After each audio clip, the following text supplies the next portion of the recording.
ప్రపంచంలోనే అత్యంత ప్రజాదరణ పొందిన నాయకుడిగా ప్రధాని నరేంద్ర మోదీ గుర్తింపు పొందారు. యూఎస్కు చెందిన మార్నింగ్ కన్సల్ట్ సంస్థ సర్వే ప్రకారం 78% రేటింగ్తో మోదీ టాప్ ప్లేస్లో నిలిచారు. మొత్తం 22 మంది గ్లోబల్ లీడర్లపై ఈ సంస్థ సర్వే చేసింది. గత నెల జనవరి 26 నుంచి 31 వరకు సేకరించిన డేటా ఆధారంగా రేటింగ్స్ ఇచ్చారు. 78% రేటింగ్స్తో మోదీ మొదటి స్థానంలో నిలవగా 68% రేటింగ్స్తో మెక్సికన్ ప్రెసిడెంట్ ఆండ్రేస్ మాన్యుయల్ రెండో స్థానంలో నిలిచారు.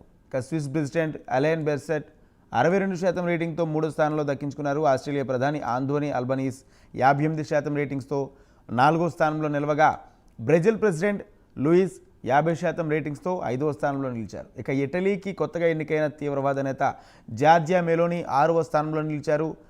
భారత సంతతికి చెందిన యూకే ప్రధాని రిషి సునాక్ 30% రేటింగ్స్తో 12వ స్థానంలో నిలిచారు. అమెరికా అధ్యక్షుడు జో బైడెన్కు 40% మాత్రమే రేటింగ్స్ వచ్చింది.